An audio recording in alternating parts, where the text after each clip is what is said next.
The sea was calm, too calm. The man aboard the small English vessel stared in uneasy silence as the shoreline came into view, a thick green wall of pines and oaks shimmering in the late summer heat. For 3 long years they had dreamed of this moment, the return to the colony they had built, with hope and fear in equal measure. John White stood at the bow, salt wind clawing at his weathered face. He was the governor of this colony, the man who had left behind 115 souls, including his daughter and his infant granddaughter, Virginia Dare, the first English child born on American soil.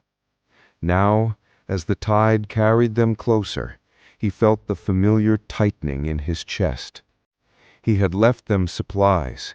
He had promised to return swiftly, but war with Spain had delayed him.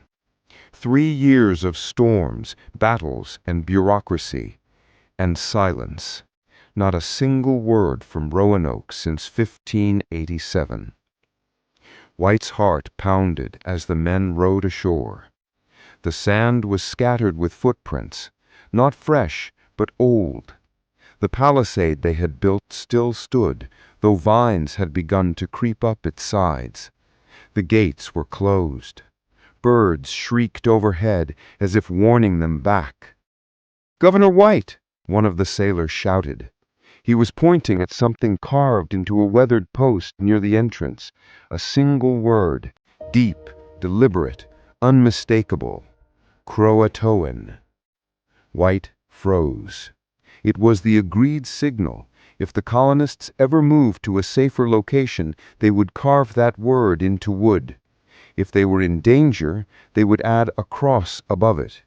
There was no cross, just the word, CROATOAN, the name of an island some 50 miles south, home to friendly natives. Relief flickered through him, a fragile hope. Maybe they had simply moved. Maybe they were alive. But as they pushed open the gate, the truth settled like fog. The houses were gone. The fort was stripped bare. No weapons, no chests, no tools. Every structure dismantled neatly, as though they had not fled in panic, but departed in eerie order. No graves, no bodies, no sign of struggle. Just the whisper of wind through the pines and the faint smell of earth long undisturbed. White knelt in the dirt, clutching a piece of his granddaughter's carved toy bird. His throat tightened. He turned toward the forest, staring at the endless green. Where had they gone? Had they perished, or had they become something else, absorbed into this strange new world that swallowed them whole?